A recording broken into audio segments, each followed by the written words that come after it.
What's good, Elevators? It's your boy Elevation here with another episode of the JBP Elevated, where we speak on the Joe Budden podcast and all of his co-hosts on and off the pod.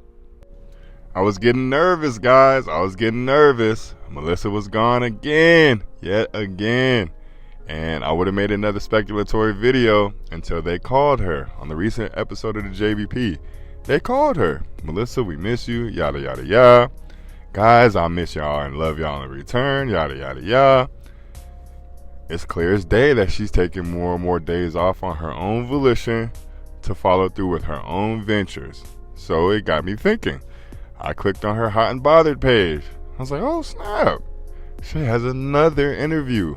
This time it's with Malcolm Jamal Warner. Looked at her podcast playlist. Damn, all her podcast, the actual podcast itself is getting views. Shout out to Melyssa for that. It's an accomplishment. It's a hard thing to do. But then I looked at her page again, and here it is. I'm seeing the same things. I get she's trying to play the algorithm game, the young streamer content game, by the Joe Budden game. Actually, he does the same thing too, by clipping up parts of the podcast. You have to start off small though, Melyssa. You have to do shorts, which you're doing, I see, but you have to put it on other forms of social media and other content pieces that you put out. If I would have it in my best interest to start sharing the Joe Budden clips on my page to make it seem like I'm doing something for Joe Budden, and then at the end of each Joe Budden clip, I'm putting Hot and Bothered or whatever your podcast name is, because I want to speak to that too. I am making this video because, Joe, I think you're about to miss out on an opportunity with Melyssa. Yes, you got your jokes off. Yes, you were able to say everything negatively when it pertains to the Hot and Bothered podcast. But I think she's about to she's on the brink of reaching a place that you never thought she would reach and that she never thought she would reach. She's one big interview away from being able to be independent male. And there's a difference between being independent in the eyes of society, but you're still having to work for somebody, still having to clock in under somebody, as opposed to being independent where every time you wake up it's because you yourself have $1 to go get. I just witnessed this, a way, way smaller version of this independence 2 years ago when I started doing my landscaping, and it kind of popped off. It's like, oh shit, I have the opportunity to wake up and just make money on my own. Of course, you got to do everything else that comes with being a boss, but I don't have to report to anyone. People call me and are trying to put money in my pockets. You're one interview away from being able to do all that because you're already doing all the sponsorships. They're smaller sponsorships. They're endorsements that other people wouldn't take, but you're already on the path to quote-unquote greatness. And a lot of people are getting upset at me because I'm taking the side of a Melyssa, but I see bigger things. I see the horizon. I see the bigger picture when it comes to her. She has ties to the Hollywood industry. I know people clown me every time I say this, but she's showing it on her own right now.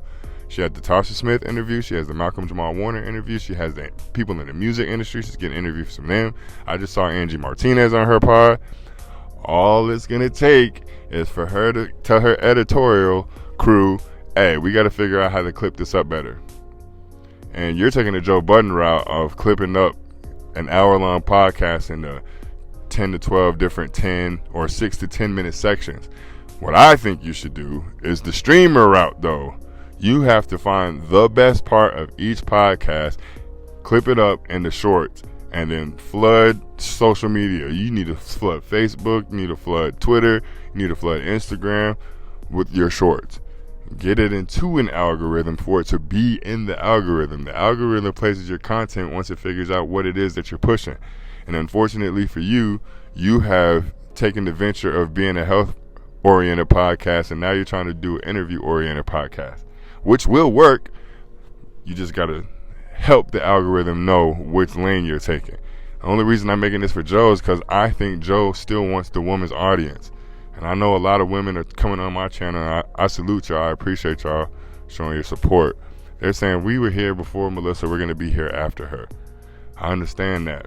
But there's a different set of women that would follow Mel especially if she had the backing of a JBN, and especially if she had the editorial prowess of a Parks, of a Erickson, of a Tanner, of a Savant.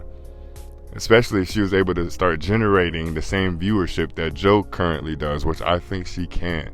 And it would broaden the JBN to the Hollywood execs and to everybody in that ethos. And then he'd be even bigger than he is. But I think he's missing a golden opportunity, because eventually Mel is going to look at her viewership and realize that she can do this on her own. And I think we are all going to be singing a different tune when it comes to the JBP if Melyssa leaves and we don't have female representation. Because I do have another video coming out today, and yes, it's summertime. I've been looking at the analytics. YouTube's telling me to put out more content, so I'm absolutely going to put out more content. Y'all actually start leaving suggestions in the comment section of what type of content y'all want me to put out. But anyway, I know we're constantly speaking on, we don't need a woman on here. We don't need women on the JBP, but I've been seeing a lot of the dude casts lately that have been popping off. Initially, you would read the comment section and you'd be like, dude cast, dude cast, dude cast. You would see elation. Everybody would be ecstatic. But now, because this recent one didn't have a Mark Lamont Hill, the dynamic has shifted. But I have realized the common denominator on all the pods that I have felt have been dull. And it's been a lack of a female presence. Whether that's Melyssa Ford herself or just a female, I don't know. But hopefully Joe's looking at the analytics of Melyssa's channel, because we already know he pays attention to all his co-hosts outside of the pod, just like we do. But I'm starting to look at the analytics on Melyssa's channel. If I could give her one piece of advice, because I'm trying to get better at not giving y'all advice. I'll blurt it out for the channel, for the community, but this is sincere advice, so I'm going to tell it. Melyssa, one thing people are always going to pay attention to is the perception, the viewership of your channel. If you have a bunch of videos on your channel that have 200, 300, 400 views, yet you have 40,000, 35,000, 45,000 subs, people are going to equate the two, and they're going to say, why is her channel not connecting with her audience? Or they're going to say that your content isn't worthy enough for me to even click on it, because there's nobody else that's already subscribed to her clicking on her viewership. Viewers, or the viewership matters, numbers matter. And the only reason I'm saying this is because I'm speaking from a place of experience, from advice, from it happened to me early on when I started this channel. I used to get 200, 300, 400 views, and I'm not saying there's anything wrong with that, but once I started to broach 1,000 views, the longer I kept those 100 view or 100 watch view videos on my channel, the longer it took for me to surpass 1,000 views on each video. I deleted all the 100 view videos, every last one of them. I was done. I don't care how much time and effort I put into it. They're gone. As soon as I did that, and I only started off with like 14 videos again, all of them over 1,000 views. As soon as I did that, every single video after that has gone over 1,000 views. Every single one.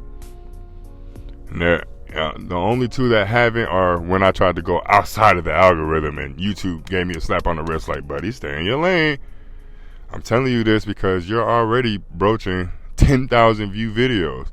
If you were smart, every video under 3,000 views I would delete, and then the perception of your channel is already going to be successful, and then more people are going to be inclined to watch what it is that you post. And this is coming from somebody that gets more viewership than he has subs, so pay attention to that. But Joe, if you're smart, you'll see the writing on the wall. You'll see that Melyssa is taking steps out, and I don't know if you're prepared for that, because we've been seeing it, and I've brought attention to it, but you have been having auditions for females. I've been noticing it, and initially I thought it was because you were going to fire Mel, but no, I think you see the writing on the wall that, hey, she's starting to gain traction on her podcast. She's starting to gain traction, and of course you want to keep her, but it's cheaper to keep her, so I would sign her to me, and then everything that goes under her goes over for me. And you were smart by not signing her initially, because you saw she didn't have the work ethic, but now she's putting in the work and she's starting to see the dividends. There's nothing wrong with you jumping in, because you're the one that put the battery in her back initially when she came to the JBP. So you should reap the benefits. This is why I'm making this video. I'm trying to get you to jump on it. And yes, you'll be helping Melyssa initially, but she's going to be helping you on the back end, because that 10 years is going to come faster than you or I could ever fathom, sir. But as always, I appreciate y'all, man. Y'all been showing hella support. Y'all been rocking with your boy. And as a result of that, we're going to be coming out. I already told y'all I'm not playing. I already got another video cooking up at the crib right now. And yes, I said at the crib because your boy copped the laptop. I'm going to figure this shit out one way or another. But like I said, I appreciate y'all as always for all the support. Like the video if you like the video. Subscribe to the page if you haven't. If you have, you already know what it is with us, man. It's all love on my end. Y'all, hey, make sure y'all stay cool out here. It is extremely hot out here. Y'all make sure y'all stay hydrated. Be safe out there. Peace.